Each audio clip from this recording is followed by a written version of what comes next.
being able to draw contact. He makes himself a big target. Yep, exactly. Both teams 3 of 7, but T fumbled the catch moment. Quick response, Williams and O'Neal, and chance for the three-point play. Who replaced Rick Pitino and has really solidified a Boston franchise that, to be honest, does not have a ton of talent on its roster. Pierce takes it away. They've got Pierce and Walker, and they ride them as hard as they can. And it's one of the reasons that the Celtics were able to win 44 this year after they might actually get both teams to 30 in the Eastern Conference. Hey, look out. There you go. I think it's your presence, actually. A 2 from Dell. What's that? A 2? The Celtics are taking better care of the ball, lead by 1 inside of 5 minutes opening quarter. Nice spin by Williams around Artest, who's one of the best defenders. McCarty draws Reggie. Nice O'Neal pad. No, wasn't. Yeah, it was. Teddy Bernard, fifth Providence, who set the world afire in the NBA Finals when they played the Lakers. Remember, Crozier had a 24-point game in Game 2 of the Finals. Well, they were going to him all the time in the finals. And all, but you know, it just is one way or the other.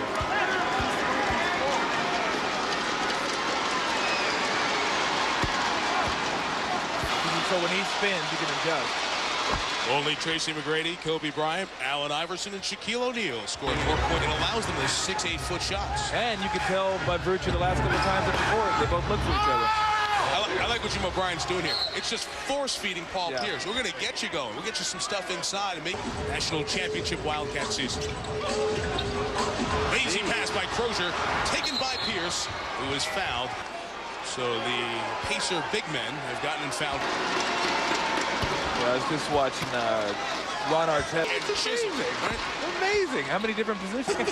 Jeff Foster scored. No, he only scored once. I was saying Big 3 for Pierce. Cold shooting half. Team in some trouble. Hits that one to make it a 9-point game. Artest will watch Pierce as he tries to beat the clock with a 3.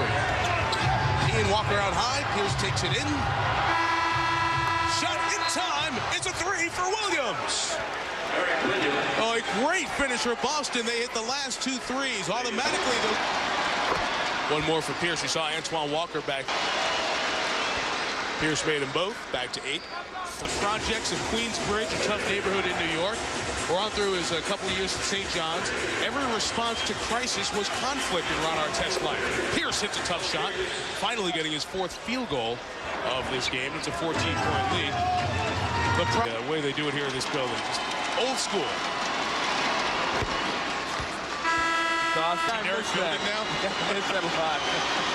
Out-of-town scores on the old scoreboard, which is very cool, kind of like they used to do. Listen, they shoot 50% because they just don't do that. You can't be under 40%. But they can go 8 for 10 here in the 3 years ago. 88-75. Pacers by 13, 7.5 to go. Pierce. Toughest shot of the night, the day he makes, and a chance for a 3-point play. Well, if he makes a free throw, it's 2 quarters. First quarter 26, second quarter 26. And with that bucket and a free throw, it will take them a quarter and 4.5 minutes to get their next 26. They're just not on all cylinders right now on offense. Pierce 11 of 11 from the line. It's time defensively. Ender took him in. You know, can he get his 30? I think he's going to have one of those series where he averages 35 points. He's going to have a chance. Pierce took Harrington. No chance to stop him once he got too close. 3. You see the NBA leader and a Celtic franchise record in free throw makes and attempts. Clean on all 13 here today. Yeah, I really don't think.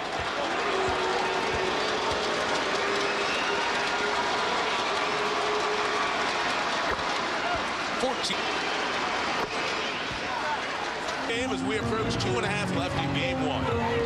Miller bounce taken away by Pierce. Around the baseline, trying to lose him. Fans on their feet at Conseco. Pierce a 3. Knocks it down and sits them down. Making all his free throws. 19 points when his 4th quarter started. He's been on fire in the 4th. This 3 now has a dozen points in the quarter. 31 on the game, and Boston's back in it.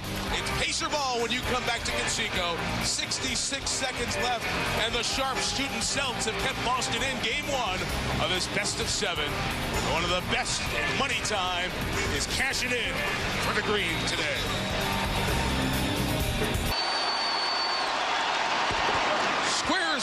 95.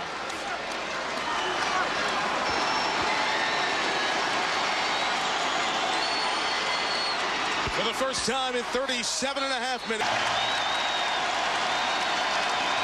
In the hands of Pierce.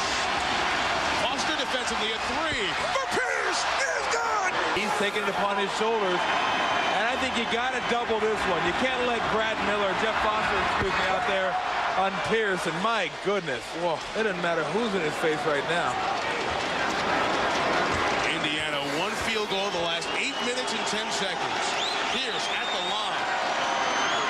Continuing this show, 18. Kuzi once made 30 free throws, so that's not a record, but the percentage is right up there. 19 of 19. He scored. Foul them and make them make free throws. Statistically, the last couple of years, and he has been here this afternoon, he's hit all 20 of his free throw attempts Here, but he ended up in 5th. 21 of his free throws, a 40-point game, a 3 to tie. It's Bender from 50 feet, short from the Boston Celtics, escape with a steal of game 1. They were down 16. They were down 10 when this quarter started, but Paul Pierce had one of the great free throw shooting performances in the history. The Pacers let one slip away. A 21-point fourth quarter for Pierce gives Boston game 1 of 21 of 21, and the huge Boston over Jeff Foster gets Pierce the shot to put them ahead for good. Our final score, Celtics 103, Pacers 100. For Michelle Tafoya, Tom Tolbert, Mike Tirico, thanks for watching this presentation of ESPN, the worldwide leader, and Jim Durham. Go ahead, JD.